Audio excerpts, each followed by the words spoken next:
Good morning, ladies and gentlemen. Good morning. Okay, today what I want to talk to you about in no more than 10 minutes is our constitutional safeguards that we have in place. This is quite lovely actually, I won't use that. I can make it less rocky. Yeah, that'd be good, thanks. There you go. Ian's talked to you about a lot of the risks that the ISD clauses pose. So how can we protect ourselves? Do we have any constitutional safeguards in New Zealand that we can call on? Okay, we have a threat to our sovereignty and our democracy going on at the moment. And Ian's already explained how that is a threat to our sovereignty, because the word sovereignty really means our right to self-rule. And quite blatantly, these ISDs clauses impose on our right to self-rule. So there's a breach of our sovereignty. Where are we protected? So a group of us have started to have a think about this, because this isn't sovereign. And this is Tim Gross's own words, okay? He said he was the trade minister that negotiated the TPPA contract. You're probably all aware. His words are, the TPPA involves some loss of sovereignty. Now, he used the word some. So look, after listening to Jeff and after listening to Ian, the word some is very unquantified. I would actually call it far-reaching, because this is our very, democracy we're talking about. So now, on the 4th of February, we will formally go through the process of ceding that some sovereignty.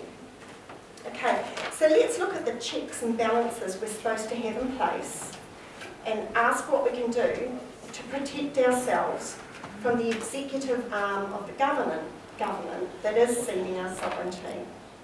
Okay, and we have a constitution that's designed to protect us, and I'm just going to read you one part of that, which is Article 1 of the International Covenant on Civil and Political Rights.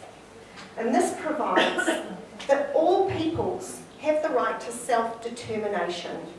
By virtue of that right, they freely determine their political status, they freely pursue their economic, social and cultural development.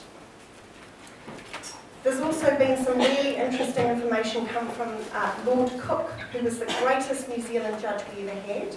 He was president of our Court of Appeal and a member of the Privy Council. And he did a famous speech once, which was called Fundamentals. And in there he said, in the modern world, a free and democratic society is the very basis of law.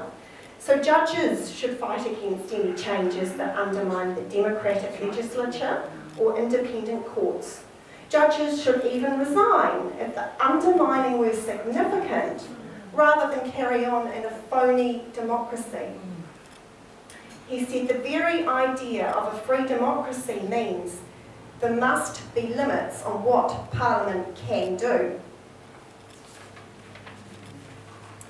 So we think that Lord Cook would agree with us that the limits to what Parliament should be able to do stops with ceding sovereignty without a mandate. And I say, if ceding sovereignty does not constitute the limit of what government can do, well, what does? Okay? So the time to invoke our constitutional safeguards is now, and we're bringing our constitutional checks and balances into play by engaging the Governor-General. Now, his role is to uphold the rule of law and the principles of responsible government.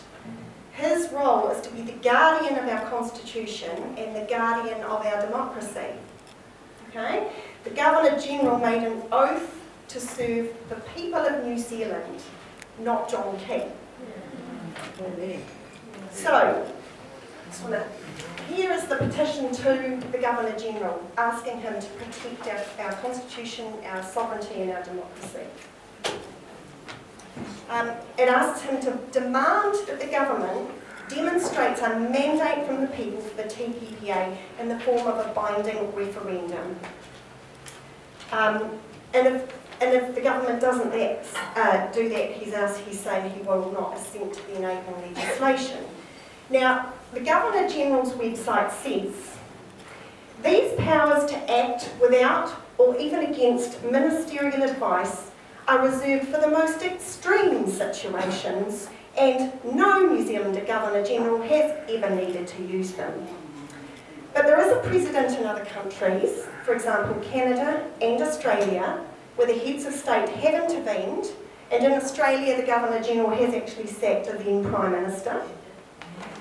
And the second question is, what constitutes an extreme situation? Because we need to be telling him that this is an extreme situation, and here's why. There is a significant loss of sovereignty.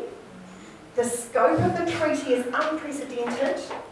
It was negotiated in secret, but in consultation with 600 corporations. There is no mandate, because the text wasn't released at the last election. Invitations to debate or discuss the TPPA have also been turned down by the government. Public opinion polls are continually showing again and again that people don't want it. There's been protests, letters to the editor, and all other avenues to communicate, which have all been ignored. And objections include, get this, 100 New Zealand notable jurists and retired judges who have written an open letter to the government specifically objecting to the ISDS clauses that Ian told you about. Jane Kelsey says it puts handcuffs on what future governments can do, which means electing a government on a set of promises it may not be able to deliver in future. Continuing on the list of why it's an extreme situation, the deal includes America, whose corporations are the most litigious and aggressive in the world. And lastly, Professor Jane Kelsey, who's the TPPA expert, says withdrawal is a technical possibility, but a political, diplomatic and economic unreality. So yes, this is extreme, okay, and it requires a vote from the people. If a graphic design project can involve a vote from the people, we should be able to have a vote on ceding our sovereignty. So finally, I want to read you this. This really appealed to me. I was on the internet yesterday, and it is a quote from a political commentator called Simon Prast. And I want to read you this. Now, when you hear the word investor, I want you to think multinational corporation, okay? If you are an investor under TPP, you have new, secretly negotiated, supra-legal, far-reaching, irreversible, unappealable, unlimited rights. Rights to protect your investment from a government if it acts against your financial interests, including the right to sue for compensation for potential, not just actual, but potential loss of earnings.